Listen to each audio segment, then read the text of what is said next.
recently heard a well-known magician say that magic does not fool you because you're stupid. Magic fools you because it's stupid. Because the human brain wants to have beautiful, wonderful, aha experiences. In other words, in order to be fooled, we have to want to play the part of the fool first. In a similar sense, this world, this existence, is like a magic trick.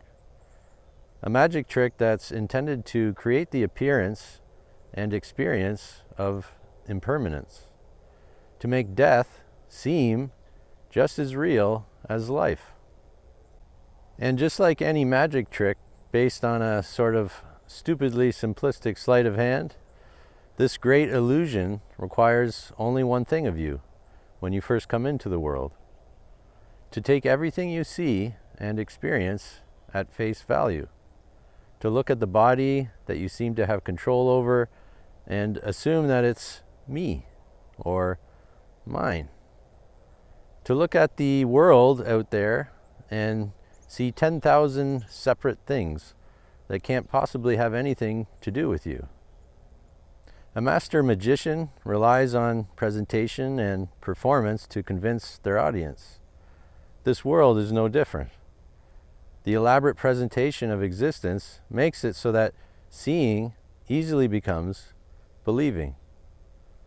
After all, at face value, it seems pretty evident that you are just a person, that you are a body amongst billions of other bodies, each with a brief window of time to make the most of life before your expiration date catches up with you.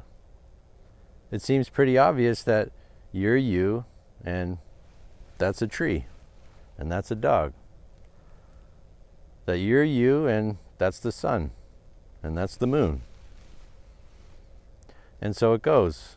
Right from the start, very quickly, we go from being uncreated, undivided awareness of consciousness to a seemingly impermanent identity, separate from everything else.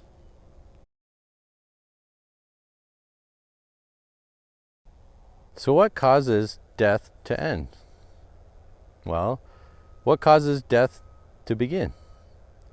What makes it so easy to fall for this existential magic trick of impermanence and division? Why does consciousness so quickly abandon the innate knowing that it's no thing, and therefore everything, in exchange for believing that it's something?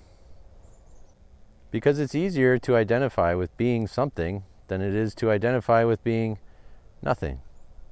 In fact, identifying with nothing isn't even possible. And yet, that's precisely what we are.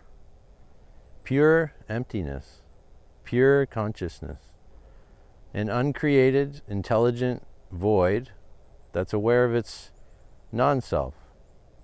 But when we come into the world, all we're presented with are somethings, not nothing. Hence, how easy it is to play the fool and be fooled.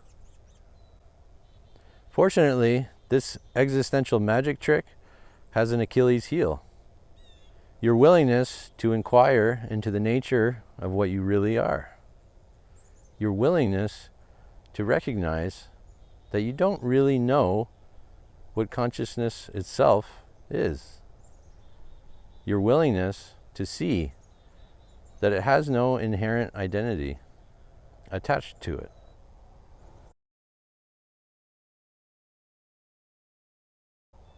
When you truly recognize that you can't directly locate what it is that you are exactly, everything that was previously supported by the assumption of knowing yourself is suddenly, immediately rendered questionable.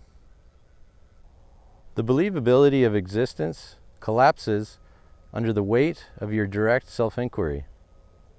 Along with the collapse of this artificial sense of self-identity is the collapse of ignorance as well. After all, ignorance is only possible when you think you know who you are. When you think you know who you are, you ignore the present moment, reality by projecting a self-story onto it. Remove the self-story and the projection stops. Ignorance disappears. Reality comes into full view.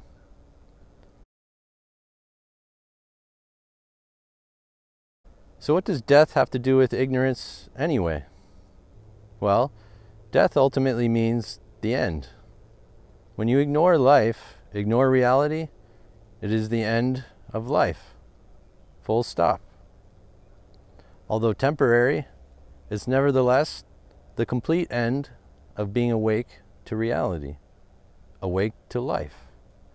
So when it comes to self-awareness, ignorance is precisely death.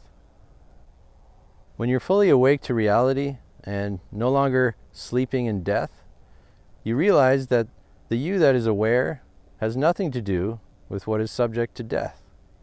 Because the you that is aware is not a you at all, but a field of consciousness that was never born to begin with. You see that birth and death have nothing to do with life. You see that birth and death is just the great show that life puts on for itself.